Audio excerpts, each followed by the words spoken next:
City neuro centres hospitals chairman, medical council మాజీ chairperson doctor Sambasiva Reddy. ఉమ్మడి రాష్ట్రం నుంచి చాలా ప్రభావితం చేసిన ఒక పెద్ద స్కీమ్. మీరు దానికి వైస్ చైర్మన్గా పనిచేశారు.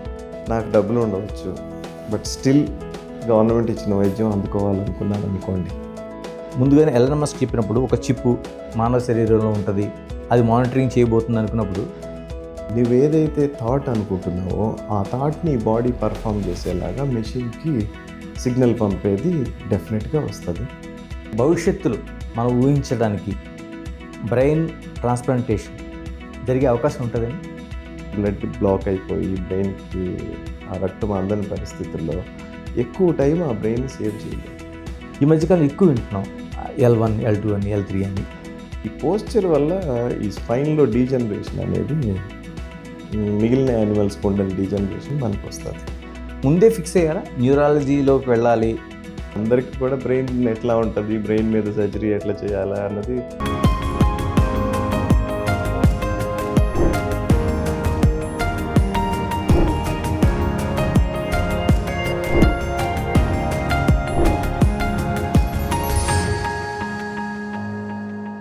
Welcome to big TV.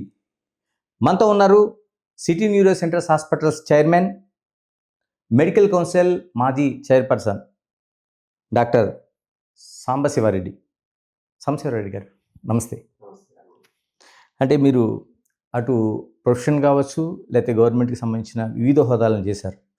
ముందుగా శివారెడ్డి గారి కెరీర్ ఎలా స్టార్ట్ అయింది? మాది గుంటూరు జిల్లా నరసరావుపేట దగ్గర చిన్న పల్లెటూరు మాది. నేను మా ఫాదర్ చిన్న బ్యాంక్ ఎంప్లాయీ. అక్కడ నుంచి నేను ఫాదర్ ఉద్యోగరీత్యా డిఫరెంట్ టౌన్స్లో ఉన్నాము స్టేట్ మొత్తంలో. తర్వాత ఫైనల్గా నేను గుంటూరు మెడికల్ కాలేజ్లో MBBS చేసినాను 1991లో. అప్పుడు స్టేట్లో నాది మంచి ర్యాంక్తోనే వచ్చింది అండ్ నేనే కాలేజ్ టాపర్గా జాయిన్ అయినాను అప్పుడు. దాని తర్వాత MBBS అయిపోగానే ఇమ్మీడియట్గా న్యూరో సర్జరీ 5-year కోర్స్. అప్పుడు MS చేయకుండానే 5 yearsతోని న్యూరో సర్జరీ చేయవచ్చు. అది నిమ్స్ కొన్ని నేషనల్ ఇన్స్టిట్యూట్స్లో ఉండింది. అప్పుడు నిమ్స్లో అప్పుడు కూడా 2 సీట్లు ఉండేవి స్టేట్ మొత్తంలోనే. ఓకే. సో నేను అది 98లో న్యూరో సర్జరీ నిమ్స్లో జాయిన్ అయినాను. 2002 డిసెంబర్కి న్యూరో సర్జరీ అయిపోయింది. అది అప్పుడు one of the few neuro surgeons at the age of 27-28 neuro surgery చేయగలిగిన వాళ్ళలో నేను ఒకరిని. దాని తర్వాత UK వెళ్ళాను. లండన్ వెళ్ళి ఒక 5 years అక్కడే ఉన్నాను. ఒక 2 హాస్పిటల్స్లో పనిచేసినాను. అదే టైంలో వివిధ దేశాలు పర్యటించడం జరిగింది అకాడమిక్స్ రీత్యానే. ఒకటి అమెరికాలో పిట్స్బర్గ్లో రేడియో సర్జరీ అంటాం. సో బ్రెయిన్ ట్యూమర్స్కి హై డోస్ రేడియేషన్ ఇచ్చే పద్ధతి అది నేర్చుకున్నాను అక్కడ. తర్వాత స్విట్జర్లాండ్లో కొన్ని పద్ధతులు, తర్వాత ఆస్ట్రియా, తర్వాత బెల్జియం. సో ఈ కంట్రీస్ అన్నింటిలో కూడా కొన్ని పద్ధతులు నేర్చుకున్నాను. అలాగే UKలో 4 years ట్రైనింగ్ కూడా చాలా బాగా యూస్ఫుల్ అయింది. దాని తర్వాత నేను తిరిగి హైదరాబాద్ రావడం జరిగింది. హైదరాబాద్ వచ్చిన తర్వాత కేర్ హాస్పిటల్లో కన్సల్టెంట్గా జాయిన్ అయినాము. కేర్ హాస్పిటల్ బంజారా హిల్స్లో మేము న్యూరో సర్జరీ డిపార్ట్మెంట్ స్టార్ట్ చేసినాము. అదే టైంలో మేమందరము ఒక టీమ్గా వర్క్ చేసినాము. సేమ్ టైం చంద్రశేఖర్ రెడ్డి అని నా న్యూరాలజీ కొలీగ్, తర్వాత రత్నకిషోర్ అని, తర్వాత వంశీమోహన్, వీళ్ళందరం neurology, neuro surgery. Doctor Ravivarma radiology expert. మేమందరం కలిసి వర్క్ చేస్తుండే వాళ్ళము. అప్పుడే మాకు ఈ ఐడియా వచ్చింది ఎట్లా ఏంటి మనం ఫ్యూచర్ ఏంటి అన్నది డిస్కస్ చేసుకున్నప్పుడు ఇట్లా న్యూరో బేస్డ్ స్పెషాలిటీ హాస్పిటల్ పెడితే ఎట్లా ఉంటుంది అన్నది. డాక్టర్ ముందే ఫిక్స్ అయ్యారా న్యూరాలజీలోకి వెళ్ళాలి? ఎందుకంటే మీరు MBBS అయిన తర్వాత మనకి వేరియస్ బ్రాంచెస్ ఉన్నాయి. న్యూరాలజీ, అందులో న్యూరో సర్జన్. అప్పుడు ఈ బ్రాంచ్ ఆ బ్రాంచ్ అన్నట్లేం పెద్దగా సెలెక్ట్ చేసుకోలేదు. కానీ ఒకటేంటంటే న్యూరో సర్జరీ అనేది 5-year కోర్స్ ఉంది నిమ్స్లోని. మళ్ళీ ఎంఎస్ చేసి దాని తర్వాత మళ్ళీ సూపర్ స్పెషాలిటీ చేయాలంటే అది 7-8 ఏళ్ళు పడుతుంది. ఇది 5 ఇయర్స్లో మనం కోర్స్ కంప్లీట్ చేయొచ్చు అన్న ఒక ఆలోచన ఉండింది. మొదటి నుంచి కూడా కొంత బ్రెయిన్ సర్జరీ మీద కొంత ఇంట్రెస్ట్ ఉండేది. ఓకే. దాంతో న్యూరో సర్జరీ నిమ్స్లో సెలెక్ట్ చేసుకోవాలి. ఏదైనా ఛాలెంజింగ్ అట్లానే ఏం లేదు. So cardiac surgery, neuro surgery కొంచెం ఏంటంటే కొద్దిగా కాంప్లికేటెడ్, రిస్కీ థింగ్స్ కాబట్టి అందరికీ కూడా బ్రెయిన్ ఎట్లా ఉంటుంది, బ్రెయిన్ మీద సర్జరీ ఎట్లా చేయాలా అన్నది కొద్దిగా ఉత్సాహంగా ఉంటుంది కాబట్టి అట్లా న్యూరో సర్జరీ సెలెక్ట్ చేసుకోవాలి. చివరికి ఫ్యామిలీలో ఎవరైనా డాక్టర్స్ ఉన్నారా? మా బ్రదర్ కూడా డాక్టరే. ఓకే. తను యుఎస్లో ఉంటారు, డల్లాస్లో. తను ఇంటర్నల్ మెడిసిన్. ఎంతమంది అండి? నాన్నగారు? మేము ఇద్దరు, బ్రదరు, మైసెల్ఫ్. నాన్నగారు ఇప్పుడు రిటైర్ అయిపోయినారు, మా ఊర్లోనే ఉంటున్నారు. అంటే మామూలు family, agriculture family? No he is a bank employee. Okay, bank employee. ఇలా నాన్నగారు బ్యాంక్ ఎంప్లాయీ అన్నారు, మీ ఇద్దరు? మదర్ హౌస్ వైఫ్గా ఉండే. వాళ్ళు కూడా చాలా కష్టపడి మమ్మల్ని చదివించినారు. తర్వాత మా వైఫ్ కూడా డాక్టరే, తను ఆఫ్థల్మాలజిస్ట్. ఓకే. తర్వాత brother, as I told you, తను కూడా డాక్టరే. తను డల్లాస్లో ఉంటారు. తను ఇంటర్నల్ మెడిసిన్ ప్రాక్టీస్ చేస్తున్నారు. పిల్లలు పాప, బాబు. పాప మెడిసిన్ చేస్తుంది. తను బర్మింగ్హామ్, ఇంగ్లాండ్లో. మీ సెక్టర్లోకి తీసుకొచ్చారు? యాక్చువల్గా నేనైతే అంత ఎంకరేజ్ చేయలేదు, కానీ యూజువల్గా పిల్లలు వాళ్ళ ఫాదర్ మదర్ని చూసి అది కావాలనుకుంటా అట్లనే వెళ్ళింది అనుకుంటా. తను కూడా బ్రైట్ స్టూడెంట్. తను she's doing well over there. బాబు ఇంటర్మీడియట్ సెకండ్ ఇయర్. సో తను మెడిసిన్ మ్యాథ్స్ సైడ్ పంపించారు. అంటే చాలా వరకు మనం ప్రొఫెషనల్లో ఉంటాం, మనం చూసిన కష్టాలు చూసిన తర్వాత కాదు అదర్దే అని ఉండాలనుకుంటారు. మళ్ళీ మీరు మెడికల్ సెక్టర్కే పాపని? నేనైతే అది ఎంకరేజ్ చేయలేదు, కానీ maybe they will see the respect what the doctors, maybe that might influence kids. అందుకనే majority of the doctors kids యూజువల్గా మెడిసిన్ వైపే వెళ్తూ ఉంటారు. మేబీ అదొక రీజన్ అయి ఉండొచ్చు. కరెక్ట్గా. టోటల్గా హైదరాబాద్ అనేది ఒక మెడికల్ హబ్. టోటల్గా చాలా వరకు హాస్పిటల్స్ చూసుకుంటే మల్టీ స్పెషాలిటీ హాస్పిటల్సే మనకు కనిపిస్తాయి ఎక్కడ చూసినా. అటువంటిది సిటీ న్యూరో సెంటర్ ఒక సింగిల్ స్పెషాలిటీ ఆసుపత్రిగా, అంటే అది నిజంగా ఒక సాహసం అని చెప్పాలి. ఎందుకంటే చాలా వరకు మల్టీ స్పెషాలిటీ నడుస్తున్న రోజుల్లోన తీసుకురావడం ఎలా జరిగిందండి? ఆ ప్రారంభం ఎలా జరిగింది? మీకు ముందు చెప్తున్నట్లుగా మేము కేర్ హాస్పిటల్లో మేమందరం యాజ్ ఎ టీమ్ ఆఫ్ డాక్టర్స్గా న్యూరాలజీలోను, న్యూరో సర్జరీలో వర్క్ చేస్తున్నప్పుడు మాకు అట్లీస్ట్ ఒక న్యూరో బేస్డ్ హాస్పిటల్ స్టార్ట్ చేయాలన్న ఐడియా అప్పుడే వచ్చింది.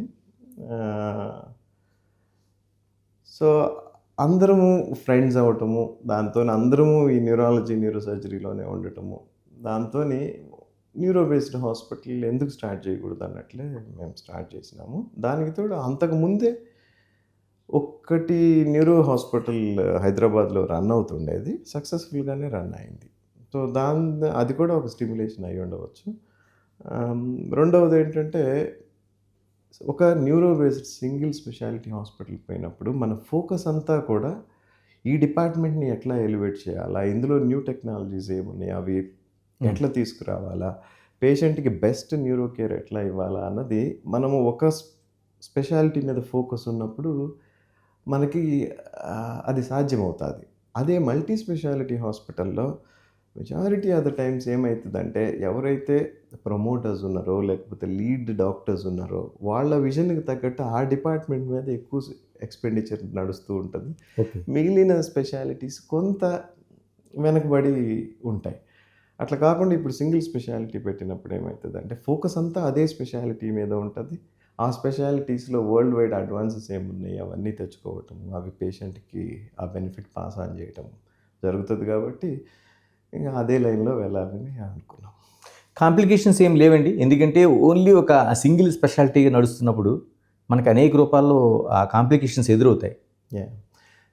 ఒకటేంటంటే, single specialities like dental care, తర్వాత ophthalmology hospitals, skin and hair care, ఇవన్నీ కూడా సింగిల్ స్పెషాలిటీ హాస్పిటల్సే.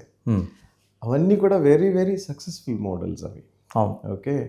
కాకపోతే న్యూరాలజీ న్యూరో సర్జరీకి వచ్చేటప్పటికి ఏంటంటే మోస్ట్ ఆఫ్ ద పేషెంట్స్ కొంచెం పెద్ద వయసు వాళ్ళు ఉండవచ్చు, మరీ చిన్నపిల్లలు ఉండవచ్చు. వీళ్ళందరికీ అదర్ డిపార్ట్మెంటల్ హెల్ప్ కూడా కొంత అవసరం పడితే పడవచ్చు. అవును. అందుకని మేము ప్యారలల్గా న్యూరాలజీ న్యూరో సర్జరీని ఫోకస్ చేస్తూనే ఈ ఏవైతే అడిషనల్ సపోర్టివ్ బ్రాంచెస్ ఏవైతే అవసరమవుతాయో, లైక్ కొంత కార్డియాలజీ, ఓకే, కొంత ఆర్థోపెడిక్ సర్జరీ. సో ఈ స్పెషాలిటీస్ ఏవైతే వెరీ వెరీ ఎసెన్షియలో వాటిని కూడా మేము కొంత ఇంటిగ్రేట్ చేసుకోగలిగాం. దానివల్ల ఏంటంటే ఒక్కసారి పేషెంట్ హాస్పిటల్లోకి వస్తే మనం మళ్ళీ వేరే పర్పస్ కోసం వేరే దగ్గరికి పంపేలాగా అయితే లేకుండా చూసుకోగలిగాం. మీ డిపార్ట్మెంట్కి వద్దాం. న్యూరాలజీలో న్యూరో సర్జన్ ఉన్నది. మనకి ఇప్పుడు గుండె తీసి గుండె మార్పిడి కూడా చాలా సునాయాసంగా జరుగుతున్నాయి. అలా ప్రపంచ వైద్య రంగం అలా చేయలేనిది బ్రెయిన్ ఒకటే. ఎందుకని అంత కాంప్లికేషన్ ఎందుకు అవుతుంది అసలు? బ్రెయిన్ అనేది ఏంటంటే ఈ గుండెలాగా బ్రెయిన్ ఏంటంటే ఎక్కువ సమయము ఈ ఆటుపోట్లను తట్టుకోలేదు. ఓకే, సో ఇప్పుడు హార్ట్లో బ్లాక్స్ వచ్చినా కొంత టైం తీసుకొని దాన్ని బ్లాక్ క్లియర్ చేసినా కానీ హార్ట్ కొంత రికవర్ అయ్యేదానికి ఛాన్స్ ఉంటుంది. ఓకే, అదే బ్రెయిన్లో ఏదైనా బ్లడ్ బ్లాక్ అయిపోయి బ్రెయిన్కి ఆ రక్తం అందని పరిస్థితుల్లో ఎక్కువ టైం ఆ బ్రెయిన్ని సేవ్ చేయలేము. ఓకే, సో ఆ బ్రెయిన్ సేవ్ చేయాలంటే ఇమ్మీడియట్గా వితిన్ 3 hours 4 hours లోపే మనం దాన్ని ఏదన్నా చేసి ఆ బ్లాక్ని రిలీవ్ చేయగలిగితే బ్రెయిన్ కొంత రికవర్ అయ్యేదానికి ఛాన్స్ ఉంటుంది. So brain is such a very sensitive organ. So అందుకని ఏంటంటే ఈ బ్రెయిన్ మనకి టైం ఇవ్వదు. బ్రెయిన్ ఒక హెడ్ ఇంజరీ అయిన తర్వాత కొంత బ్రెయిన్లో ప్రెషర్ పెరిగినప్పుడు ఎంత తొందరగా దాన్ని ఆ ప్రెషర్ రిలీవ్ చేస్తే అంత ఛాన్సెస్ ఉంటాయి. అదే టైం గడిచే కొద్దీ ఆ బ్రెయిన్ రికవర్ చేయలేదు. అట్లాగే స్ట్రోక్స్ వచ్చినప్పుడు కూడా అదే పద్ధతి. అందుకనే బ్రెయిన్ డిసీజెస్ నీ యాక్షన్ చాలా క్విక్గా ఉండాలి. అంటే మెడికల్ రంగం చాలా వరకు డెవలప్ అవుతుంది. మనకి R&D రీసెర్చ్ అండ్ డెవలప్మెంట్ కూడా చాలా అద్భుతంగా జరుగుతుంది. అంటే భవిష్యత్తులో మనం ఊహించడానికి బ్రెయిన్ ట్రాన్స్ప్లాంటేషన్ జరిగే అవకాశం ఉంటుందని నాకు తెలిసి అయితే బ్రెయిన్ ట్రాన్స్ప్లాంటేషన్ అనేది జరగకపోవచ్చు. ఓకే, కాకపోతే లాస్ట్ 30-40 yearsలో ఎట్లా అయితే మిగిలిన మెడికల్ స్పెషాలిటీస్లో అడ్వాన్సెస్ వచ్చినాయో ఈ న్యూరాలజీ న్యూరో సర్జరీ ఈ డిపార్ట్మెంట్స్లో కూడా విపరీతమైన అడ్వాన్సెస్ వచ్చినాయి. ఆ అడ్వాన్సెస్ రావటం వల్లనే ఈ రోజున పేషెంట్ అవుట్కమ్స్ కానీ వాళ్ళకి లైఫ్ ఎక్స్పెక్టెన్సీస్ లైఫ్ కూడా పెంచడంలో చాలా ఉపయోగపడినాయి. వాటిల్లో మేజర్ ఇంప్రూవ్మెంట్స్ ఏమేమి వచ్చినాయి అంటే వీటిల్లోని ఒకటి స్కానింగ్. ఒక MRI స్కాన్ ఎప్పుడైతే 80sలో MRI స్కాన్ వచ్చిందో అది మేజర్ డెవలప్మెంట్ కింద అయిపోయింది న్యూరో సైన్సెస్లో. అలాగే న్యూరో సర్జరీలో కూడా మైక్రోస్కోప్ వచ్చింది. ఆ microscope change quite a lot.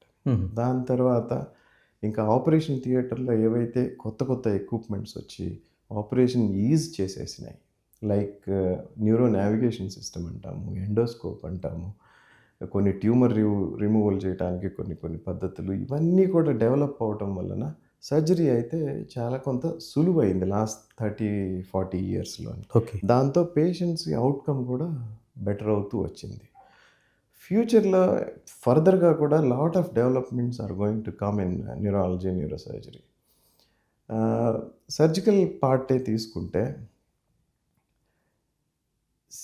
Future అంతా కూడా any surgery for that matter, neuro సర్జరీనే కాదు ఎనీ సర్జరీ కూడా ఇవల్యూషన్లో ఆ సర్జికల్ స్కార్ అనేది లేకపోతే బిగ్ ఓపెనింగ్స్ అనేవి యూజువల్గా ఇంకా ఉండవు.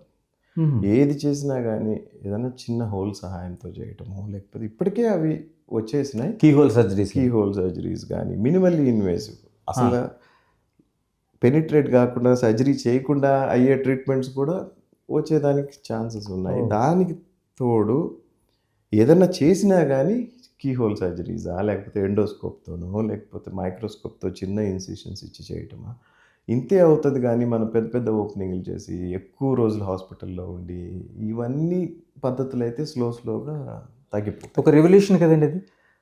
అది వస్తది. ఆల్రెడీ వస్తూనే ఉంది అది. అంతకుముందు అబ్డామిన్‌లో ఏదైనా సర్జరీ చేయాలనుకోండి, పెద్ద ఓపెనింగ్ చేశారు. ఈ రోజు అంతా అవును. లాప్రోస్కోపిక్ సర్జరీలు చేస్తున్నారు. అవును. అట్లాగే బ్రెయిన్‌లో కూడా ఇప్పుడు కొన్ని కొన్ని ప్రొసీజర్స్‌కి మేము ఎండోస్కోప్ వాడతాం. Okay. So, like pituitary tumours అంటాము. తర్వాత వాటర్ సర్క్యులేషన్‌లో ప్రాబ్లమ్స్ ఏమైనా ఉంటే వాటన్నిటికి ఎండోస్కోప్ పద్ధతిలో చిన్న హోల్ చేసే ఆ ట్యూమర్ తీయటం గానీ, ఆ ఫ్లూయిడ్ పాత్‌వేస్ క్రియేట్ చేయటం గానీ జరుగుతది. ఆహ్, అట్లనే ఇంకా ఫ్యూచర్ రీసెర్చ్ కనుక ఫర్దర్‌గా అడ్వాన్స్ అయితే రోబోటిక్స్ ఏవైతే ఉన్నాయో, ఆ రోబోటిక్స్ కూడా మేజర్ రోల్ ప్లే చేయబోతాంది న్యూరో సర్జరీలో కూడా. ఓకే. ఆల్రెడీ రోబోస్ కొంత యూజ్ అవుతున్నాయి. ఇప్పుడు కూడా కరెంట్‌లీ కూడా న్యూరో సర్జరీలో రోబోస్ వాడుతున్నాం. ఓకే. అది ఎందుకు అంటే ఓన్లీ ఒక ఫిక్స్డ్ టార్గెట్ ఏదన్నా ఉంటే దాంట్లో నుంచి కొంచెం బాయాప్సీ తీయటానికో వాటి వరకు యూజ్ అవుతాంది. కాకపోతే ఫ్యూచర్‌లో రోబోటిక్స్ ఇంకొంత ఫర్దర్‌గా అడ్వాన్స్‌మెంట్స్ వచ్చి ఆర్టిఫిషియల్ ఇంటెలిజెన్స్‌ని గనుక దానికి ఇంటిగ్రేట్ చేయగలిగితే మాత్రం ఓకే. సర్జరీస్ కూడా రోబోస్ అంటే డెఫినిట్‌గా సర్జన్ గైడెన్స్ తర్వాత సూపర్విజన్ ఉంటది. బట్ రోబోస్ చేయగలిగే పరిస్థితులైతే వస్తాయి డెఫినెట్‌గా. ఆర్టిఫిషియల్ ఇంటెలిజెన్స్ తర్వాత రోబోటిక్స్ 2 గనుక ఇంటిగ్రేట్ చేసి ఓకే. మంచి సిస్టమ్స్ గనుక రియాక్షన్ టైం తక్కువగా ఉండే సిస్టమ్స్ ఏమైనా ఫ్యూచర్‌లో వస్తే మాత్రం అది మేజర్ రోల్ ప్లే చేస్తది. అట్లాగే బ్రెయిన్ మెషిన్ ఇంటర్ఫేస్ అంటాం. Interface. Like Neuralink. Elon Musk ఏదైతే న్యూరాలింక్ ఓకే. అని ఒక హ్మ్. హ్మ్. అది కూడా ఫ్యూచర్‌లో చాలా పెద్ద రోల్ ప్లే చేయబోతాంది. హుహు. అది మేజర్‌గా ఏంటంటే ఏదైనా డిజబిలిటీ వచ్చింది. ఒక కాలు చేయి పని చేయలేదు. 2 కాళ్ళు పని చేయట్లేదు. విజన్ ఏదన్నా తక్కువ అయింది. ఇట్లాంటి వాటిల్లో ఏంటంటే బ్రెయిన్‌లో ఒక చిన్న చిప్పులాగా పెట్టేసి నువ్వేదైతే థాట్ అనుకుంటున్నావో ఆ థాట్‌ని బాడీ పర్ఫార్మ్ చేసేలాగా మెషిన్‌కి సిగ్నల్ పంపేది డెఫినెట్‌గా వస్తది. అది కూడా మేజర్ డెవలప్‌మెంట్ అవుతది. దాంతో కొంత డిజబిలిటీస్‌లోకి పేషెంట్స్ కూడా కొంత రికవరీకి కానీ, కొన్ని యాక్టివిటీస్ చేయటానికి డెఫినెట్‌గా అది యూజ్ అవుతది. దానికి తోడు ఈ బ్రెయిన్ ట్యూమర్స్, కొన్ని క్యాన్సర్స్ వీటన్నిటికి కూడాను ఇప్పుడు మోనోక్లోనల్ యాంటీబాడీస్ అని ఇవి వచ్చినాయి. వాటిల్లో కూడా రీసెర్చ్ అడ్వాన్సెస్ వచ్చే కొద్దీ కొన్ని క్యాన్సర్స్‌ని డెఫినెట్‌గా బ్రెయిన్ క్యాన్సర్స్‌ని కూడా ట్రీట్ చేసేదానికి ఆస్కారం ఉంటది. దానికి తోడు నానో టెక్నాలజీ. హ్మ్. సో, దాంట్లో కూడాను అడ్వాన్సెస్ వచ్చే కొద్దీ టార్గెటెడ్‌గా ట్యూమర్స్‌ని ట్రీట్ చేయటము. ఇవి కూడా మేజర్ అడ్వాన్సెస్ నానో టెక్నాలజీ కూడా ఈ ఫీల్డ్‌లో ప్లే చేయబోతాంది. ఫర్దర్‌గా genetic research. Okay. Genetic research వచ్చినప్పుడు కూడాను టార్గెటెడ్‌గా ఇండివిడ్యువలైజ్డ్ ట్రీట్మెంట్స్ వచ్చి, ఆ ఇండివిడ్యువల్ పర్టిక్యులర్ ఆ జెనెటిక్ ప్యాటర్న్ టార్గెట్ చేసి, ఆ డిసీజ్‌ని క్యూర్ చేసేదానికి కూడా బాగా ఆస్కారం ఉంటది. ఈ జెనెటిక్ రీసెర్చ్ అనేది మిగిలిన అదర్ డిసీజుల్లో కూడా చాలా అడ్వాన్సెస్ రాబోతున్నాయి. అంటే మీరు చెప్తున్నప్పుడు కాదు, ముందుగానే ఎలన్ మస్క్ చెప్పినప్పుడు ఒక చిప్పు మానవ శరీరంలో ఉంటది. హ్మ్. అది మానిటరింగ్ చేయబోతుంది అనుకున్నప్పుడు, హ్మ్. మెడికల్ జర్నల్స్ కూడా ప్రకటించినప్పుడు అందరూ నవ్వుకున్నారు. అదొక ఫిక్షన్ అనుకున్నారు. మీరు చెప్తున్న మాటల ప్రకారం నిజంగా ఎలా సాధ్యం అవుద్దండి అది? డెఫినెట్‌గా మనకి ఇప్పుడు మనం కంప్యూటర్ ఆపరేట్ చేస్తున్నాము. మీరొక థాట్ అనుకుంటున్నారు. నాకు ఈ బ్రౌజర్‌లో ఇది టైప్ చేయాలా అని. హ్మ్. ఆ thought itself is enough that work will be done. Okay. Okay. So, ఇది ఈ అడ్వాన్స్‌మెంట్ ఆల్రెడీ ఫైనల్ స్టేజెస్‌లో ఉన్న research. Very soon I think we are going to see the results. Soon. మీరు 2 ప్రస్తావించారు. ఒకటి బ్రెయిన్‌లో క్లాట్స్, తర్వాత మరోవైపు దానికి సంబంధించిన కంతులు లాంటివి ఏర్పడడం. ఈ మధ్యకాలంలో తరచూ వింటున్నాను. ఎందుకంటే ఒక్కసారిగా సడన్‌గా ఒక క్లాట్ ఏదో వచ్చింది. ఆయనకి ఒక పారాలిసిస్ ఇలాంటిది వచ్చిందని. ఎందుకండి ఈ మధ్య కాలంలో పెరిగినాయా? లేకపోతే మనకి ఆ డయాగ్నోసిస్ వల్ల ఇవన్నీ బయటపడుతున్నాయా? 2 థింగ్స్. ఒకటేంటంటే ఏవైతే ఈ బ్రెయిన్‌లో బ్లడ్ వెసల్ బ్లాక్ అవ్వటము, స్ట్రోక్స్ రావటం ఇవన్నీ కూడా కొంత పెద్ద ఏజ్‌లో వాళ్ళల్లో వస్తాయి. ఆహ్, ఇప్పుడు మన లైఫ్ ఎక్స్‌పెక్టెన్సీ పెరిగింది. ఏజ్ పెరుగుతా ఉంది. దాంతోని ఈ ఈ వాస్కులర్ డిసీజెస్ అనేవి కొంత ఎక్కువ ఉంటాయి కాబట్టి స్ట్రోక్స్ డిటెక్ట్ అవుతున్నాయి. దానికి తోడు యంగ్ ఏజ్‌లో కూడా ఈ మధ్య స్ట్రోక్స్ అవును. అధికమైనాయి. అవును. దానికి మన లైఫ్ స్టైల్ ప్రాక్టీసెస్ కానీ, ఆ తర్వాత స్ట్రెస్ కానీ ఇవి కూడా కొంత కారణం. అంటే ప్రతి ఉద్యోగం కూడా ఒక టార్గెటెడ్ ఓరియంటేషన్లో ఉంది, తర్వాత ఒక పరుగు అంతా. True. ఇవి కూడా ఇటువంటి వాటికి కారణమే. స్ట్రెస్ డెఫినెట్గా కాజ్ చేస్తుంది. ఓకే. ఇలాగండి ఇప్పుడు మీరు అంటున్నట్టు బ్రెయిన్ క్యాన్సర్కి సంబంధించిన కంతులు అంటున్నాం. దీన్ని ఎలాంటి కారణాలు ఉంటాయండి అసలు ప్రధానంగా? బ్రెయిన్ క్యాన్సర్కి మోస్ట్ ఆఫ్ ద బ్రెయిన్లో వచ్చే ట్యూమర్స్కి రీజన్ అంటూ మనకు తెలియదు. కానీ కొన్ని జెనెటిక్ కండిషన్స్ ఉన్న వాళ్ళల్లో కొన్ని రకాల బ్రెయిన్ ట్యూమర్స్ వచ్చేదానికి ఆస్కారం ఉంది. ఈ బ్రెయిన్ ట్యూమర్స్లో కూడా 2 రకాలు ఉంటాయి. ఒకటేమో బినైన్ ట్యూమర్స్ అంటాం, అంటే స్లోగా గ్రో అయ్యే ట్యూమర్స్. ఓకే, అవేంటంటే గ్రో అవుతున్న కొద్దీ పక్కనున్న బ్రెయిన్ పార్ట్స్ని ఎఫెక్ట్ చేస్తూ అవి బ్రెయిన్ ఎఫెక్ట్ చేయటం వలన మనకు మేనిఫెస్ట్ అవుతాయి బయటికి. అట్లా కాకుండా క్యాన్సరస్ ట్యూమర్స్ అంటాం. మోస్ట్ ఆఫ్ ద టైమ్స్ అవి చిన్నపిల్లల్లోనూ పెద్దవాళ్ళలోనే, పెద్ద ఏజ్ వాళ్ళల్లో ఈ క్యాన్సరస్ ట్యూమర్స్ వస్తాయి. అవి కొంత అగ్రెసివ్గానే ఉంటాయి. సో వాటికి ఐ థింక్ ఫ్యూచర్లో నేను చెప్పినట్టు ఈ మోనోక్లోనల్ యాంటీబాడీస్ ఇట్లాంటి ట్రీట్మెంట్స్ కనుక వస్తే కొంతవరకు ఆ క్యాన్సర్స్ని కూడా కంట్రోల్ చేసేదానికి ఆస్కారం ఉంది. మనం కరోనాతో చాలా వరకు కొత్త ప్రపంచాన్ని చూసాం. కరోనాకు ముందు తర్వాత అనేది వైద్య రంగం కూడా దాన్ని డివైడ్ చేస్తూ ఉంది. మనకి న్యూరోకి సంబంధించి, న్యూరో సైన్స్కి సంబంధించి అలాంటి మార్పులు ఏమైనా కనిపిస్తున్నాయి? కోవిడ్ వల్ల నాకు తెలిసి స్పెసిఫిక్గా న్యూరోలో ఈ స్ట్రోక్స్ ఎక్కువైనాయని అవని ఇవని అవైతే నిర్ధారణ అయితే లేదు. నిర్ధారణ అయితే లేదు. కొన్ని వ్యాక్సిన్ రిలేటెడ్ ప్రాబ్లమ్స్ కూడా కొన్నిసార్లు రిపోర్ట్ అయినాయి, కానీ ఇతమిద్దంగా ఇదిగో దిస్ ఈజ్ ద రీజన్ అన్నట్లు దానికి అట్రిబ్యూట్ చేయడానికి ఇంకా మనకి అంత ఎవిడెన్స్ లేదు. డాక్టర్, చాలా వరకు మిగతా సర్జరీస్ అంటే ఓకే, కానీ బ్రెయిన్ సర్జరీ అనగానే అటు డాక్టర్లు కూడా 1-2 సార్లు ఆలోచించేలా చేయాల్సిన అవసరం కనిపిస్తూ ఉంటుంది. ఎందుకనండి అసలు? ఒకటేంటంటే బ్రెయిన్ అనేది ఈవెన్ మా మెడికల్ ట్రైనింగ్లో కూడా అన్నిటికీ బాగా ఎక్స్పోజర్ ఉంటుంది. కాకపోతే ఈ బ్రెయిన్ సర్జరీకి వచ్చేటప్పటికి ఈవెన్ జనరల్ సర్జరీ ట్రైనింగ్లో కూడా అంత ఎక్స్పోజర్ ఉండదు. మిగిలిన అన్ని సర్జరీస్కి ఎంతో కొంత ఎక్స్పోజర్ ఉంటుంది, కానీ ఈ బ్రెయిన్ సర్జరీకి అంత ఎక్స్పోజర్ ఉండదు. దానివల్ల ఏంటంటే ఏదైతే ఈ స్పెసిఫిక్గా ఈ స్పెషాలిటీలో ట్రైన్ అయిన వాళ్ళే ఈ సర్జరీస్కి యూజ్ అయి ఉంటారు. అందుకని ఏంటంటే majority of the doctor fraternity కానీ ఇంకా పేషెంట్స్లో కానీ కొంత బ్రెయిన్ సర్జరీ అనగానే కొంత భయం అయితే డెఫినెట్గా ఉంది. కాకపోతే నేను చెప్పినట్లు ఏంటంటే ఈ రీసెంట్గా లాస్ట్ 30-40 ఇయర్స్లో వచ్చిన డెవలప్మెంట్స్ ఏవైతే ఉన్నాయో వీటన్నిటి వల్ల మనం కొంత అవుట్కమ్ని కూడా ముందే ప్రెడిక్ట్ చేయగలం. ఓకే, ఈ సర్జరీ చేస్తే ఇలా అవుతుంది, ఇంత అవుట్కమ్ ఉంటుంది, సో ఈ లైఫ్ ఎక్స్పెక్టెన్సీ ఇట్లా ఉండవచ్చు, లేకపోతే కంప్లీట్గా క్యూర్ అయిపోతారు. ఇవైతే ముందే మనం ప్రెడిక్ట్ చేయడానికి బాగా ఆస్కారం ఉంది. శివరెడ్డి గారు, ఒకప్పుడు హార్ట్కి బైపాస్ అంటేనే ఇతర దేశాలకు వెళ్ళాల్సిన అవసరం, ఇప్పుడు 99% గ్యారంటీతో సర్జరీస్ అద్భుతంగా చేస్తున్నారు. మనకి న్యూరాలజీకి సంబంధించి ఎంత శాతం మనకు సక్సెస్ రేట్ ఉందండి? That's what I'm telling. ముందే మనం ఏంటంటే ఇప్పుడు ఆపరేషన్కి ముందే మనకి ఈ డిసీజ్ వల్ల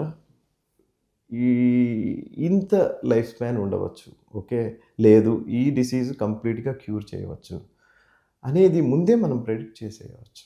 ఓకే, సో సర్జరీలో కూడా ఈ మధ్య మనకి అందుబాటులో ఉన్న టెక్నాలజీతోని ముందే ఆపరేషన్ ముందే మనం ప్లాన్ చేసుకోవటం, ఏ స్ట్రక్చర్స్ ఈ ట్యూమర్కి ఎంత దగ్గరగా ఉన్నాయి, ఎంత దూరంగా ఉన్నాయి, మనం సర్జరీ చేసినప్పుడు ఏమైనా డ్యామేజ్ అవుతాయా అవ్వవా, అండ్ ఆపరేషన్ టైంలో కూడా మనకి గైడెన్స్ చేయడానికి మనకి న్యూరో నావిగేషన్ అంటాం. ఆ సిస్టంలో మనం ఏ ఏరియాలో ఆపరేట్ చేస్తున్నాం అనంతా కూడా మన స్క్రీన్ మీద కనిపిస్తూనే ఉంటుంది. అది చూసుకుంటూ మనం సేఫ్ సర్జరీ చేయగలుగుతున్నాం ఇప్పుడు. సో అవుట్కమ్ అనేది మనం ముందే ఎక్కువ శాతం ప్రెడిక్ట్ చేయగలం. డాక్టర్, చదువు, ఉద్యోగం, వివాహం, తర్వాత లైఫ్ అన్నీ కూడా ఒక స్ట్రెస్తో కూడుకున్న లైఫ్ లాగే మనకి ఇప్పుడు కనిపిస్తూ ఉంటారు. దీనికి దూరంగా వెళ్ళాలంటే మీరు న్యూరో సర్జన్గా ఏం చెప్తారు? Difficult question. See, once we are in the society, we have to follow the rules of the society. Okay. కాకపోతే నాకు నా కొలీగ్ న్యూరో సర్జన్ వంశీమోహన్ అని ఉన్నారు. తను చిన్నప్పటి నుంచి కూడా he's into meditation. Okay. Okay. He's a deep meditator. He's my colleague since we are at NIMS days నుంచి. తను నాకు కూడా కొంత మెడిటేషన్ నేర్పారు. సో నేను కూడా విపశ్యన అని ఒక మెడిటేషన్ టెక్నిక్ ఉంది, అది అప్పుడప్పుడు ప్రాక్టీస్ చేస్తూ ఉంటాను. డాక్టర్, ఇంత ముందుకు వెళ్ళిన తర్వాత వైద్య రంగం మన సనాతనంగా ఉండే యోగా కావచ్చు, మెడిటేషన్ కావచ్చు, దీని అవసరం ఇలాంటి నిపుణులైన సర్జన్సే చెప్తా ఉన్నారు. అంటే అది లాట్ ఆఫ్ దాని ప్రయోజనం కనిపిస్తుందండి మనకి. యోగాతో బెనిఫిట్స్ అనేవి వెరీ వెల్ ఎస్టాబ్లిష్డ్. సో అది తప్పకుండా యోగా హెల్ప్ చేస్తుంది, మైండ్ని కామ్ చేస్తుంది. సో ఏవైతే డే టు డే స్ట్రెస్సెస్ ఉన్నాయో వాటి నుంచి అయితే కొంత రిలీఫ్ అయితే డెఫినెట్గా యోగా మెడిటేషన్తో వస్తుంది. డాక్టర్, మీతో మాట్లాడితే, శివారెడ్డి గారితో మాట్లాడితే, ఆరోగ్యశ్రీ అంటే ఉమ్మడి రాష్ట్రం నుంచి చాలా ప్రభావితం చేసిన ఒక పెద్ద స్కీమ్, మీరు దానికి వైస్ చైర్మన్గా పనిచేశారు. ఎలా ఉందండి ప్రారంభంలో అసలు ఇండియా వైఎస్ఆర్ స్కీమ్ తీసుకొచ్చినప్పుడు? దేశవ్యాప్తంగా ఇప్పుడు ఒక నమూనా. ఆరోగ్యశ్రీ స్కీమ్ గురించి చెప్పాలి అంటే బేసిక్స్ ఆఫ్ హెల్త్ కేర్లోకి పోవాల్సి వస్తుంది. ఎవల్యూషన్ ఆఫ్ అంటే మన ఇండియాలోనే హెల్త్ కేర్ ఇనీషియల్గా మొత్తము ప్రభుత్వ రంగ ఆసుపత్రుల్లోనే జరిగేది. 1980s 90 వరకు కూడా నీకు పెద్ద కార్పొరేట్ హాస్పిటల్స్ ఉండేవి కాదు, ఏవో చిన్న చిన్న క్లినిక్స్ ఉండేవి. ఒక డాక్టరు, ఇద్దరు డాక్టర్లు ఏవో రన్ చేసుకునే క్లినిక్స్ ఉండేవి. అంతే. ఏదైనా మేజర్ సర్జరీ కావాలన్నా అది బ్యూరోక్రాట్ కానివ్వండి, లేకపోతే పొలిటీషియన్ కానివ్వండి, వాళ్ళందరూ కూడా ప్రభుత్వ ఆసుపత్రికి పోవాల్సిన వాళ్ళే. కాకపోతే అక్కడ ప్రభుత్వ ఆసుపత్రిలో కూడా ఏదో ప్రైవేట్ రూమ్స్ అని స్పెషల్గా ఉండేటివి. కరెక్టే. బట్ ట్రీట్మెంట్ అయితే ఒకటే ఉండేది. వాడు పూర్ అయినా సరే, పొలిటీషియన్ అయినా, బ్యూరోక్రాట్ అయినా, ఎంత పెద్దవాడైనా గవర్నమెంట్ హాస్పిటల్కి పోయి చేయించుకోవాల్సి వచ్చింది. ఎప్పుడైతే ఈ హెల్త్ కేర్ అనేది ప్రైవేట్ సెక్టర్ టేక్ ఓవర్ చేయడం మొదలెట్టిందో తర్వాత అప్పుడు ఈ మనీ ఉన్న వాళ్ళు, వీళ్ళందరూ పెద్ద పెద్ద వాళ్ళందరూ కూడా ఈ ప్రైవేట్ సెక్టర్ వైపు వచ్చేసినప్పుడు గవర్నమెంట్స్ కొంచెం ఆఫ్ గార్డ్ అయింది ఈ వీటిని పట్టించుకోవటం. సో ఆ టెక్నాలజీ అప్గ్రేడేషన్ వీటన్నిటిలో కూడా ప్రభుత్వ హాస్పిటల్స్ వెనకబడిపోయినాయి. సో ఆ 90s was the critical point. అట్లా ఈ ప్రభుత్వ హాస్పిటల్స్లో ఎప్పుడైతే ఇన్వెస్ట్మెంట్స్ తగ్గటము, వాటిలో టెక్నాలజీ అందుబాటులోకి తేకపోవటము, వీటితో ప్రైవేట్ హాస్పిటల్స్ బాగా పైకి వచ్చేసినాయి. గవర్నమెంట్ సెక్టర్లో అలాగే కిందికి పోతూ ఉండింది. సో ఒక స్టేజ్ వచ్చింది వేర్ పూర్ పర్సన్ ఈ కార్పొరేట్ వైద్యాన్ని అందుకోలేకపోతూ గవర్నమెంట్ హాస్పిటల్లోనే ఆ వైద్యం అందుబాటులో లేదు. అట్లాంటి పరిస్థితుల్లో మళ్ళీ గవర్నమెంట్ వీళ్ళని పట్టించుకోవాలి, వీళ్ళకి కేర్ ఇవ్వాలా, ఓకే అన్నది మళ్ళీ కాన్సెప్ట్ దాంతోనే స్టార్ట్ అయ్యి అది ఈ రోజున ఆయుష్మాన్ భారత్గా మారింది.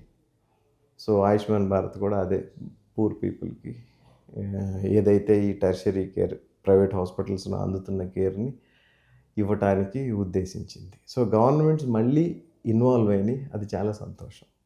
డాక్టర్, చాలా వరకు ప్రయోజనం ఎంత ఉందో అంటే వాడికి అర్హత లేదు కానీ చాలామంది ఎంటర్ అయిపోయారు ఆరోగ్యశ్రీ లాంటి చోట.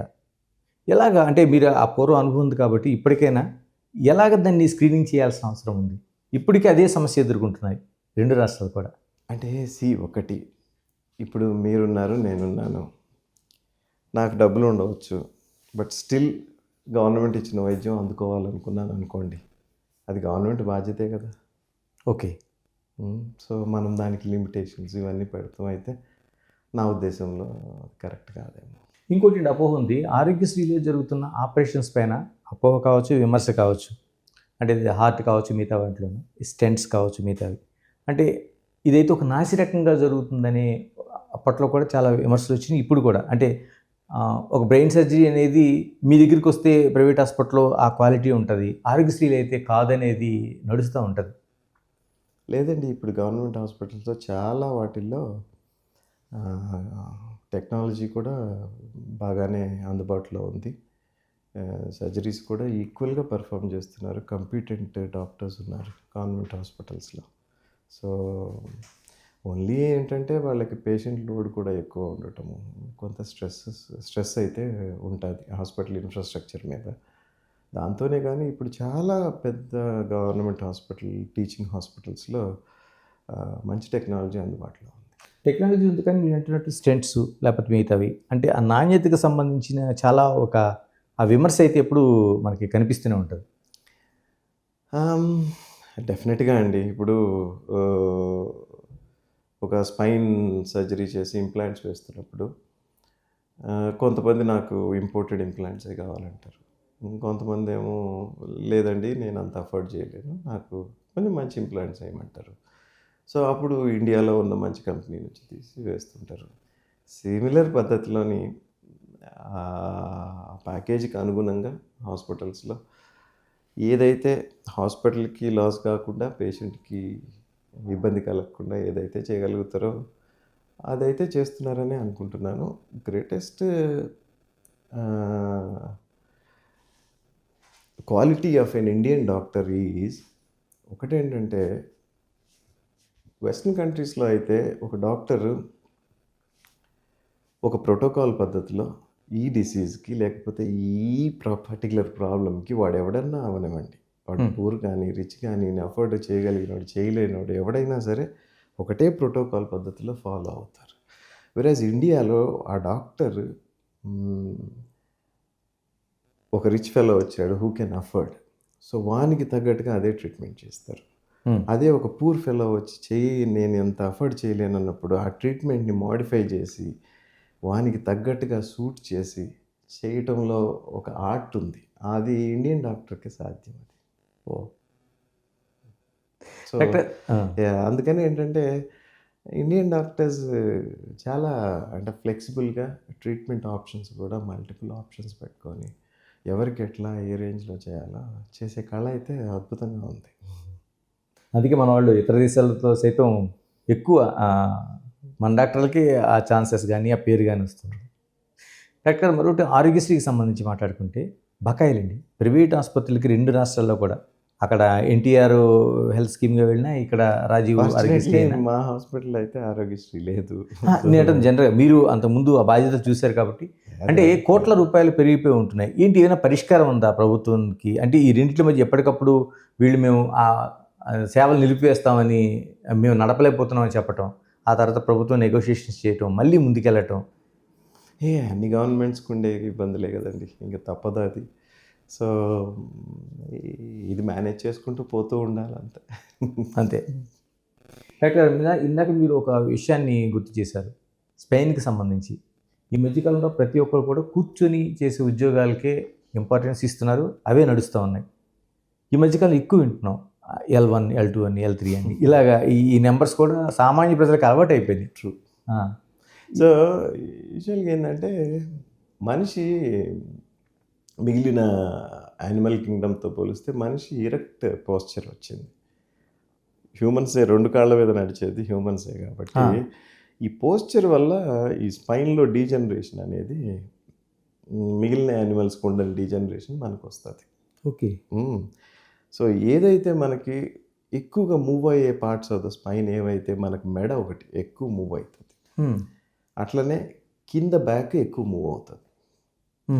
సో మనం routine day to day things కానీ వేటిల్లో అయినా కానీ కింద బ్యాక్ మెడ ఎక్కువ మూవ్ అవటం వలన ఆ ఏరియాస్లో ఏంటంటే ఆ బోన్ మధ్యలోని ఆ డిస్క్స్ ఉంటాయి, తర్వాత లిగమెంట్స్ ఉంటాయి, జాయింట్స్ ఉంటాయి. ఇవన్నిటిలో కూడా మనకి ఎట్లయితే మోకాళ్ళలో ఆర్థరైటిక్ చేంజెస్ వస్తాయో అట్లనే చేంజెస్ వస్తాయి.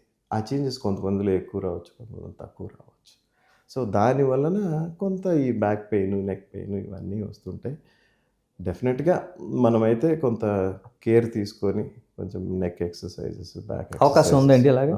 నెక్ ఎక్సర్సైజెస్, బ్యాక్ ఎక్సర్సైజెస్ రెగ్యులర్గా చేసుకోవటం, మన నెక్ని ప్రొటెక్ట్ చేసుకోవటము. ఎక్కువగా ఈ మొబైల్స్ రావటం వల్ల నెక్ ఎక్కువ బెండ్ చేసి చూస్తూ ఉండటము, ఇవి కొంత స్క్రీన్ టైం అనేది మనకు విపరీతంగా పెరిగింది. సో వీటన్నిటి వల్ల కొంత ఇవి వచ్చేదానికి ఆస్కారం ఉంది. అందుకని ఏంటంటే అవి కొంచెం తగ్గించుకొని ఈ కొంచెం neck muscles, back muscles strengthen చేసుకునే ఎక్సర్సైజెస్ రొటీన్ చేసుకుంటే ఇవి తగ్గేదానికి ఆస్కారం. డాక్టర్ ఇంకొకటి చాలా వరకు ఒక 30 ఏళ్ళు వెనక్కి వెళ్తే మూర్ఛ అనే ఒక వ్యాధి కనిపించేది. వాళ్ళ మెడలో బోర్డులు వేసుకొని కనిపించేవారు. నేను మూర్ఛ రోగిని, నాకు ఏదైనా జరిగితే మీరు ఇలా పలానా హెల్ప్ చేయండి అనేది. ఇప్పుడు ఎందుకని కనిపించడం లేదు అసలు? ఇప్పుడు ఉన్నాయండి. ఇప్పుడేం లేవని కాదు కానీ దానికేంటంటే ఇప్పుడు మెడిసిన్స్ చాలా అద్భుతమైన మెడిసిన్స్ అందుబాటులోకి వచ్చాయి. ఓకే, మల్టిపుల్ మెడిసిన్స్ వచ్చినాయి. కొన్ని ఈవెన్ మెడిసిన్స్కి రెసిస్టెన్స్ అయ్యి ఇంకా ఫర్దర్గా ఇంకా ఈ మూర్ఛ వ్యాధి వస్తుంటే సర్జికల్ టెక్నిక్స్ కూడా వచ్చినాయి. కొన్ని రకాల మూర్ఛ వ్యాధుల్ని సర్జరీ ద్వారా కూడా మనం కంట్రోల్ చేయవచ్చు. జెనెటిక్ అండి ఇది? కొన్ని జెనెటిక్ కండిషన్స్లో ఈ ఫిట్స్ వచ్చేదానికి ఆస్కారం ఉంది. ఇంకోటి ఇప్పుడు మనం ఏదైనా చేస్తే ChatGPT, AI నన్ను అడిగితే బ్రెయిన్కి చాలా ఆ పని చాలా సులభమైపోయింది. ఒకప్పుడు చాలా వరకు రాసే ఫీల్డ్కి తీసుకుంటే వాడు దాన్ని స్టడీ చేయాలి, లైబ్రరీకి వెళ్ళాలి, లేకపోతే ఇంకో గూగుల్లో వెతకాలి, తర్వాత దాన్ని రిటర్న్ చేయాలి. ఇప్పుడు అలా కాకుండా ChatGPTకి ఒక కమాండ్ ఇస్తే చాలు, అది పేర్చి పెడుతుంది. ట్రూ. ఏం కాబోతుందండి మన బ్రెయిన్? ChatGPT చేసే పని GPT చేస్తుంది, మన బ్రెయిన్ చేసే పని మన బ్రెయిన్ చేస్తుంది. సో పాతకాలంలో నీకేంటంటే ఇన్ని రకాల ఎక్స్పోజర్స్ లేవు బ్రెయిన్కి ఆర్ హ్యూమన్కి. ఏదో చిన్న ఒక విలేజో లేదో ఒక తాలూకా ఏరియాకో కన్ఫైన్ అయ్యి ఆ చిన్న పనులు చేస్తూ జీవితం గడిచిపోయేది. ఇప్పుడు వరల్డ్ ఓపెన్ అయిపోయింది, ఇక ట్రావెల్ చేస్తున్నాము, వరల్డ్ ఓపెన్ అయిపోయింది, మల్టిపుల్ విషయాలు తెలుసుకుంటున్నాం మనం. సో మన బ్రెయిన్కి పని అయితే తక్కువేం లేదు, బ్రెయిన్కి బాగానే పని ఉంది. ఈ ChatGPTs ఇవి కూడా I think A artificial intelligence చాలా రివల్యూషనైజ్ చేయబోతుంది. లైఫ్లో అన్ని ఆస్పెక్ట్స్లో ఎలాగ చేస్తుందో మెడిసిన్లో కూడా అది రివల్యూషనైజ్ చేయబోతుంది. ఎందుకంటే ఒక హ్యూమన్ బ్రెయిన్ ఒక డాక్టర్స్ బ్రెయిన్ కొంత ఇన్ఫర్మేషన్నే ప్రాసెస్ చేయగలుగుతుంది. ఓకే, కొంతవరకే నువ్వు అడ్వాన్సెస్ లెర్న్ చేసుకోగలుగుతావు.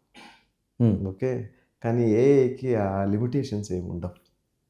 సో అందుకని ఫ్యూచర్ అంతా కూడాను ఆర్టిఫిషియల్ ఇంటెలిజెన్స్ని వాడకుండా డాక్టర్ కూడా ఏమి చేయలేని పరిస్థితి కూడా రావచ్చు. ఓకే, సో దాని గైడెన్స్తోని డాక్టర్ యాక్ట్ చేసే ఇది కూడా ఫ్యూచర్లో రావచ్చు. మనకి పిల్లలు బట్టి పట్టడం ఎందుకు, క్లాసులకి వెళ్ళి చదవడం ఎందుకు, దాన్ని మరి తిరిగి ఎగ్జామ్ రూపంలో రాయడం ఎందుకు, ఇవన్నీ కరెక్టే. మీరు చెప్పింది అయితే కరెక్ట్. అసలు యూనివర్సిటీ ఎడ్యుకేషను అవసరమా అన్న క్వశ్చన్స్ కూడా ఇప్పుడు డిస్కషన్లో ఉన్నాయి. Okay, universities only for research కోసమే యూజ్ అవ్వాలా, ఈ మిగిలిన ఎడ్యుకేషన్ అంతా కూడా తను ఇండివిజువల్గా చేసుకోగలిగినంత మెటీరియల్ అందుబాటులో ఉంది ఈ రోజున. ఎగ్జాక్ట్లీ. సో యూనివర్సిటీస్ రోల్ ఎట్లా ఉంది, ఇవి కూడా ఐ థింక్ నియర్ ఫ్యూచర్లోనే డిస్కషన్స్కి వస్తాయి. ఇంకోటి చిన్న విషయాలు మనం అంటే గుర్తించలేని అల్జీమర్స్ మనకు కనిపిస్తూ ఉంటుంది. మన ఫోన్ నెంబర్ తప్ప ఇంట్లో వాళ్ళ ఫోన్ నెంబర్ కూడా గుర్తులేని పరిస్థితి. మన వెహికల్ నెంబర్ అడిగితే మనం 2 సార్లు ఆలోచించుకోవాల్సింది. ఇదంతా అల్జీమర్స్ అనేది ఇంకా ఏజ్ పెరిగే కొద్దీ ఈ అల్జీమర్స్ డిసీజ్ డిటెక్షన్ కూడా ఎక్కువ అవుతూ ఉంది. అల్జీమర్స్ ఎప్పుడైనా బియాండ్ 80, 90కి ఎప్పుడైతే రీచ్ అవుతారో అల్జీమర్స్ అనేది హై ఇన్సిడెన్స్ వస్తూ ఉంది. Lot of research is going on. Maybe ఫ్యూచర్లో ఎంతో కొంత రీసెర్చ్తో కొంత దాన్ని కంట్రోల్ చేసేదానికి వీ హోప్. డాక్టర్ మీరు న్యూరాలజీ అసోసియేషన్లో కూడా కీలక పాత్రలో ఉన్నారు, దానికి సంబంధించిన దీంట్లో అంటే ఎలాంటి మనకి ఆ ప్రయోగాలు కావచ్చు, లేకపోతే మిగతా ఏం జరుగుతున్నాయి అసలు న్యూరాలజీకి సంబంధించి? న్యూరోసర్జరీకి సంబంధించి డెఫినెట్గా చాలా వరకు రీసెర్చ్, హై ఎండ్ రీసెర్చ్ అయితే జరుగుతూ ఉంది. ఎయిదర్ అది మెడిసిన్స్ ఐడెంటిఫికేషన్ కానీ, మెడిసిన్ రీసెర్చ్ కానీ, తర్వాత నేను చెప్పినట్లు ఇట్లా రోబోటిక్స్ కానీ, సర్జరీలో యూజ్ అయ్యే ఈ ఎక్విప్మెంట్ మీద కానీ, తర్వాత జెనెటిక్ రీసెర్చ్, వేరియస్ డిసీజెస్కి జెనెటిక్ రీసెర్చ్ కానీ చాలా ఎక్స్టెన్సివ్గా జరుగుతుంది. వెరీ నియర్ ఫ్యూచర్లో కొంతవరకు ఈ రీసెర్చ్ మనకి బెనిఫిట్స్ కూడా అందిస్తుంది. మన దేశానికి ఉందండి, లేకపోతే ఇతర దేశాల్లో జరుగుతుందని మనం చూడాల్సిందే? ఒకప్పుడు ఓన్లీ ఇతర దేశాల్లో జరిగేది, ఇప్పుడైతే చాలా రీసెర్చ్ ఇండియాలో కూడా జరుగుతుంది. Lot of doctors, lot of big companies are doing research into various aspects of medicine. Siva Reddy గారు, మీతో మాట్లాడుతున్నప్పుడు మెడికల్ కౌన్సిల్ కోసం ఖచ్చితంగా మాట్లాడాల్సింది, ఎందుకంటే మీరు దానికి ఒక చైర్మన్గా పనిచేశారు కాబట్టి. మెడికల్ కౌన్సిల్లో ఇప్పుడు ఎడ్యుకేషన్ నుంచి వస్తున్న వాళ్ళకి ఉండే పరీక్షా విధానం కావచ్చు, ఇతర దేశాల్లో ఉండే చదువులు కావచ్చు, ఒక కన్ఫ్యూజన్ అనేది కనిపిస్తుంది. అంటే అంతకుముందు ఇతర దేశాల చదువుకున్న వాళ్ళు మాత్రమే ఇబ్బంది పడేవాళ్ళం, ఇప్పుడు ఇక్కడ ఉండే వాళ్ళని కూడా మళ్ళీ మేము ఎగ్జామ్కి వెళ్ళాల్సిన అవసరం ఉంది, ఇలాంటి అనేక సెక్టార్స్ కనిపిస్తున్నాయి. మీరేమంటారు అసలు? ఎప్పుడు ఈ రీసెంట్గా వచ్చిన చేంజెస్ అయితే అవన్నీ మెడికల్ ఎడ్యుకేషన్కి మంచి చేసేవిగానే ఉన్నాయి. ఓకే. ఏవైతే ఎగ్జిట్ ఎగ్జామ్ ఉందో, ఆ ఎగ్జిట్ ఎగ్జామ్ అనేది ఇప్పుడు చాలా దేశాల్లో ఉంది, చాలా దేశాల్లో ఇంట్రడ్యూస్ చేస్తున్నారు ఆ ఎగ్జిట్ ఎగ్జామ్. అదే ఎగ్జిట్ ఎగ్జామ్ ద్వారా ఫర్దర్ స్టడీస్ ఏవైతే పోస్ట్ గ్రాడ్యుయేషన్ ఇవన్నీ కూడా ఆ ఎగ్జామ్ బేస్డ్గానే సెలెక్ట్ చేసుకోవచ్చు. తర్వాత ఏదైతే ఈ ఫారెన్ గ్రాడ్యుయేట్స్ ఎక్కడ వేరే దేశాల నుంచి వస్తున్నారో వాళ్ళు కూడా ఈ ఎగ్జిట్ ఎగ్జామ్ అనేది కంపల్సరీ. ఎందుకు అంటే అక్కడ కరిక్యులమ్స్ కొంత డిఫరెంట్గా ఉండవచ్చు, అక్కడ డిసీజ్ ప్రొఫైల్ కొంత డిఫరెంట్గా ఉండవచ్చు. సో కొన్ని కంట్రీస్లో మలేరియానే ఉండకపోవచ్చు. ఓకే, కొన్ని కంట్రీస్లో ట్యూబర్క్లోసిస్ అంత ఎక్కువగా ఉండకపోవచ్చు. సో మనకి ఎండమిక్గా ఉన్న ప్రాబ్లమ్స్ కొన్ని ఉంటాయి. ఇవన్నీ కూడా వీళ్ళు అర్థం చేసుకోవాలి. అందుకని ఏంటంటే ఆ ఇంటర్న్షిప్ ఏదైతే ఉందో ఆ టైంలో ఫారెన్ గ్రాడ్యుయేట్స్ ఇవన్నీ నేర్చుకుంటారు. ఆ ఎగ్జిట్ ఎగ్జామ్ కూడా ఒక యూనిఫామిటీ తీసుకొని వస్తుంది మెడికల్ ఎడ్యుకేషన్లో కూడా. ఓకే. సో అందుకని ఏవైతే కొత్తగా చేంజెస్ ఏవైతే అంటే ఎన్ఎంసీ పెట్టిన గైడ్లైన్స్ ఏవైతే అవన్నీ వెల్కమ్ చెప్పాల్సిందే. మరోవైపు మనం నకిలీ డాక్టర్లను వింటుంటాం. గ్రామీణంలో ఉన్న బిఎంపీలు కావచ్చు, లేకపోతే ఆర్ఎంపీలు కావచ్చు, అది వ్యవస్థ చాలా కాలంగా మనం నడుస్తుంది. ఎక్కడండి ఎప్పటికప్పుడు వాళ్ళని ఎలా బేరీజ్ చేయాలి, మనం ఎక్కడ వాళ్ళతో కోఆర్డినేట్ చేసుకోవాలి? ఎన్ఎంసీ గైడ్లైన్స్ ప్రకారం అయితే ఈ క్వాక్ ప్రాక్టీసెస్ కోసము కొంత చట్టరూపంలో కొన్ని తీసుకొచ్చినారు. కాకపోతే మనం దీన్ని రెండు రకాలుగా చూడాల్సి వస్తుంది. Not just like he's a quack, he should not be there అన్నట్లు కాకుండా, ఇది కొంచెం సొసైటల్ యాంగిల్లో కూడా మనం చూసినప్పుడు ఒక మారుమూల కుగ్రామంలో ఏ ఫెసిలిటీ లేని రోజుల్లో వీళ్ళే ఎంతో కొంత వైద్య సహాయం అందించిన రోజులు కూడా ఉన్నాయి. ఎంబీబీఎస్ డాక్టర్ అందుబాటులో లేక. సో అందుకని నా ఉద్దేశం, ఇది పర్సనల్ ఒపీనియన్ ఏంటంటే, క్వాకరీ అనేది డెఫినెట్గా పోవాలి. కాకపోతే ఇదేదో ఒక్క నిమిషంలో ఒక క్షణంలో మనం ఏదో ఒక ఆర్డర్ వేసి తీసేసేది అయితే కాదు. ఓకే, ఎప్పుడైతే మనము మన సైడ్ నుంచి, గవర్నమెంట్ సైడ్ నుంచి కూడా మీరు ఫెసిలిటీస్ క్రియేట్ చేసుకుంటూ విలేజెస్లో పోతున్న కొద్దీ, ఓకే, ఈ క్వాక్స్ అనేవాళ్ళు స్లోగా వాళ్ళంతటా వాళ్ళే ప్రాక్టీస్ లేకుండా వెళ్ళిపోతారు. సో అందుకని ఏంటంటే మన సైడ్ నుంచి మనం ముందుగా విలేజ్ లెవెల్లో మంచి ఫెసిలిటీస్ క్రియేట్ చేయటము, ఓకే, విలేజ్ లెవెల్ వరకు మనం ఎంబీబీఎస్ డాక్టర్ని తీసుకొని పోగలగటము. సో ఇది చేయగలిగితే ఆటోమేటిక్గా ఈ వ్యవస్థ పోతుంది. ఎక్కడ పోయే అవకాశం కనిపించట్లేదు, ఎందుకంటే చాలా వరకు మల్టీ స్పెషాలిటీ హాస్పిటల్స్ వాళ్ళని ఒక కేంద్రం కింద ఎంచుకుంటున్నారు. బిఎంపీలు కావచ్చు, ఆర్ఎంపీలు కావచ్చు, వాళ్ళు ఆ ప్రాక్టీస్ని కాకుండా పలానా XYZ హాస్పిటల్స్ అవి బాగా పనిచేస్తాయని చెప్పి ఒక మౌత్ పబ్లిసిటీతో పాటు వాళ్ళ ఒక కమిషన్ బేస్లోకి మారిపోయారు. ఇదైతే జాడ్యం, ఇదైతే పోవాల్సిందే. కాకపోతే ఇదేదో ఒక్క నిమిషంలో పోయేది కాదన్నట్లు. నేను చెప్పినట్లు ఏంటంటే, మనం ఎప్పుడైతే మనం కింది లెవెల్ వరకు ఒక వ్యవస్థను క్రియేట్ చేసుకుంటూ పోయినప్పుడు ఇది ఆటోమేటిక్గా రూపుమారిపోతుంది. అవుతుందంటారా? అవుతుంది, తప్పకుండా అవుతుంది. డాక్టర్, ఎప్పుడు టెక్నాలజీ పెరుగుతుంది, మనకి గుర్తించే సౌకర్యాలు పెరిగి, దాంతోపాటు వైద్య ఖర్చులు కూడా పెరుగుతున్నాయి. ఎప్పుడు కూడా మన ప్రైవేట్ హాస్పిటల్స్కి వచ్చేప్పటికీ ఆ ఖర్చుల దగ్గరే చాలా వరకు ఒక స్ట్రగుల్ జరుగుతూ ఉంటుంది. ఇది ఎక్కడ దీనికి ఫుల్ స్టాప్ పడేది? ఎందుకంటే ఆ విశ్వసనీయత ఎందుకు పోతుంది? నా స్ట్రైట్ ప్రశ్న ఎందుకంటే ఇది కొంచెం అంటే డిబేటబుల్ ఇష్యూ. ఒకటేంటంటే ఏది business for that matter.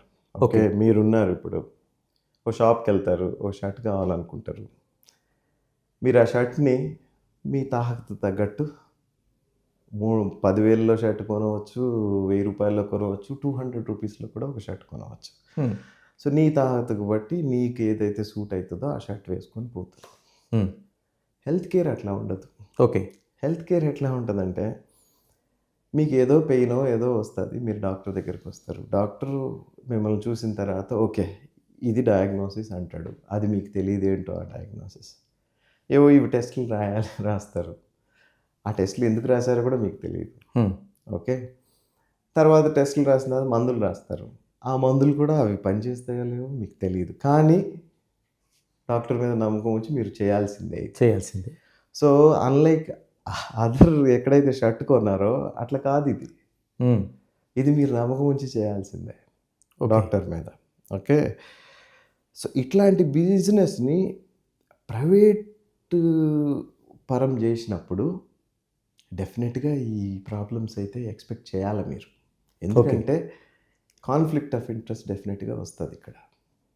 Okay, వచ్చినప్పుడు నీకు ఇన్వెస్టిగేషన్స్లో తప్పులు జరగవచ్చు. ఓకే, కొంచెం ఎక్కువ రాస్తే ఎక్కువ మనీ వస్తుంది. మెడిసిన్స్ కొంచెం ఎక్కువ రాస్తే కొంచెం ఎక్కువ మనీ రావచ్చు. ఓకే, ఇవన్నీ జరిగేదానికి ఆస్కారం ఉంది.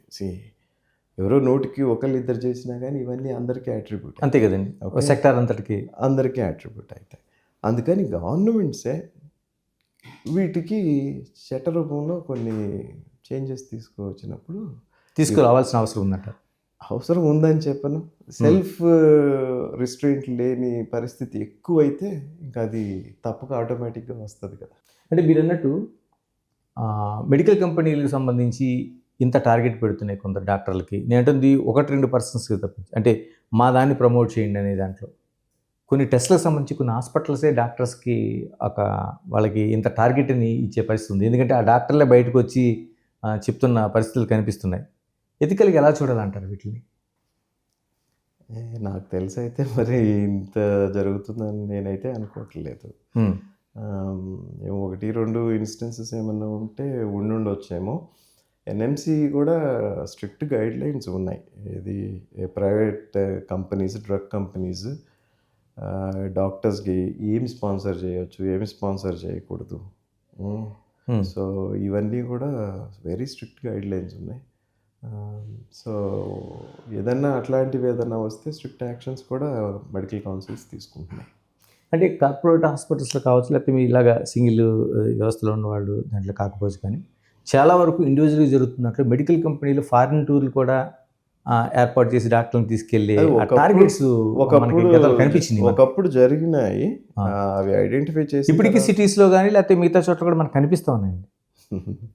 అది ఏంటంటే పెద్ద పెద్ద కార్పొరేట్ వ్యవస్థలో మనకి దానికి చోటు లేకపోవచ్చు. మేబీ అది జరిగినాయి కాబట్టి ఎన్ఎంసి స్ట్రిక్టర్ గైడ్ లైన్స్ తీసుకొని వచ్చింది. ఓకే, ఎవరైనా దృష్టికి వచ్చి అవి కనుక కంప్లైంట్ అయితే మాత్రం కౌన్సిల్స్ స్ట్రిక్ట్ యాక్షన్స్ తీసుకుంటున్నాయి. ఓకే, భవిష్యత్తులో మనకి సిటీ న్యూరోకి సంబంధించి ఎలాంటి డెవలప్మెంట్స్ ఉండబోతున్నాయి? ఇప్పుడు మావి ఫర్దర్గా ఈ సిటీలో ఏవైతే మా హాస్పిటల్స్ ఉన్నాయో వీటికి తోడుగా పెరిఫరీస్లో కూడా మేబీ కొన్ని హాస్పిటల్స్ ఎక్స్పాన్షన్కి పోగలుగుతాం. Maybe not in near future, కొన్ని రోజుల తర్వాత. అంటే ఇప్పుడు ఎంత ఎక్స్పాన్షన్లో ఉందండి మొత్తం టోటల్గా? మాకు ఇప్పుడు 4 బ్రాంచెస్ ఉన్నాయి సిటీలో. సో ఇప్పుడు ప్రస్తుతం ఇవన్నీ స్టెబిలైజ్ అయిన తర్వాత ఏమన్నా ఎక్స్పాన్షన్ పెరిఫరీస్లోకి ఏమన్నా పోగలిగితే పోతాం. ఓకే, అంటే వరల్డ్ వైడ్గా న్యూరాలజీ కావచ్చు, న్యూరో సర్జన్లో కావచ్చు, మీరు చెప్తున్న అద్భుతమైన మార్పులు చెప్పారు. ఎలాన్ మస్క్ దగ్గర నుంచి, ఏఐ దగ్గర నుంచి, రోబోటిక్ సర్జరీల వరకు హైదరాబాద్ నగరానికి సంబంధించి ఎప్పటికవి మనం చూడబోతున్నాం. చాలా టెక్నాలజీస్ ఏవైతే మీకు చెప్పినాను అవన్నీ ఇప్పుడు అందుబాటులో ఉన్నాయి మన దగ్గరే. హైదరాబాద్లో అన్ని మేజర్ హాస్పిటల్స్లో ఇవన్నీ అందుబాటులో ఉన్నాయి. ఇంకా ఫ్యూచర్ డెవలప్మెంట్స్ ఏవైతే వస్తాయో Hyderabad is ready to take them into hour straight. అందులో అయితే ఏమాత్రం డౌట్ లేదు. మరోవైపు మెడికల్ హబ్గా మారిన హైదరాబాద్ నగరంలోన మెడికల్ టూరిజం కూడా పెరుగుతుంది ఒకవైపు. ఎలా చూడాల్సిన అవసరం ఉంది?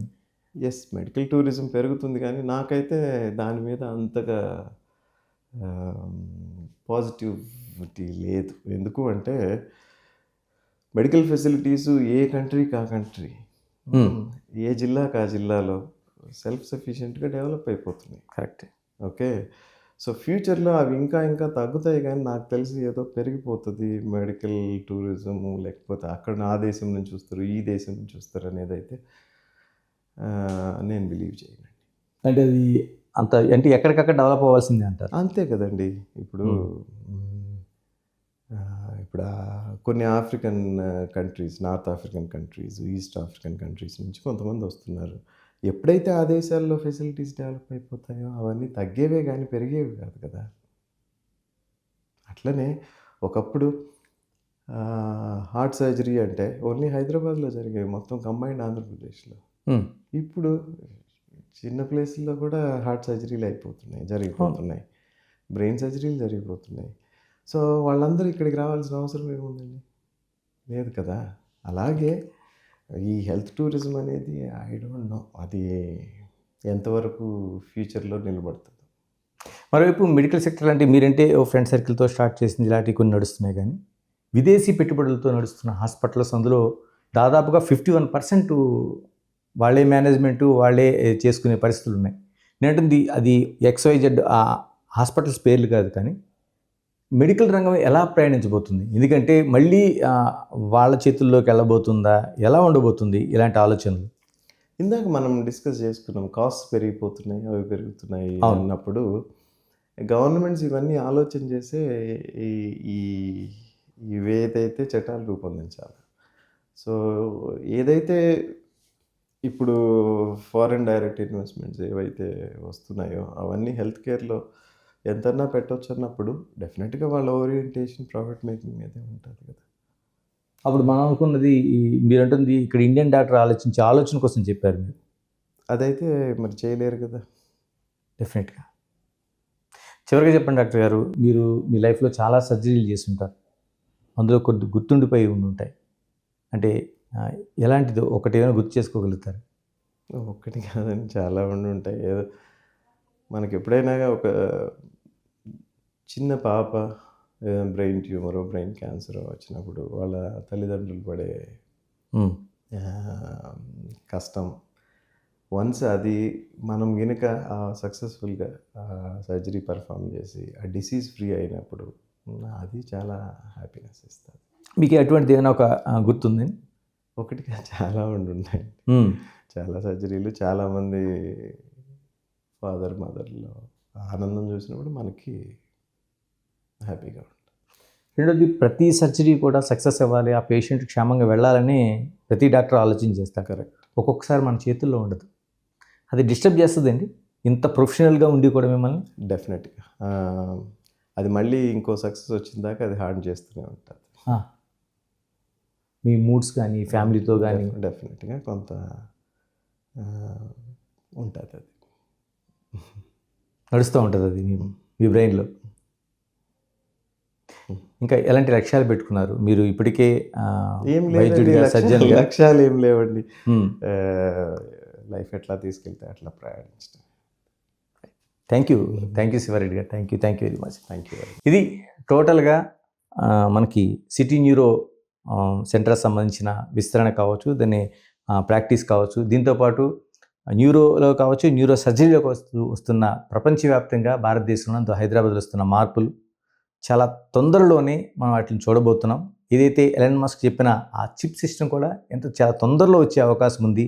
బ్రెయిన్ ఆలోచనలు, తన మనిషి ఆలోచనలు కూడా దాన్ని ఆ చిప్ రూపంలో ఇంప్లిమెంట్ చేసే రోజులు తొందరలో ఉంటాయంటున్నారు శివారెడ్డి గారు. Keep watching big TV. This is Ganesh.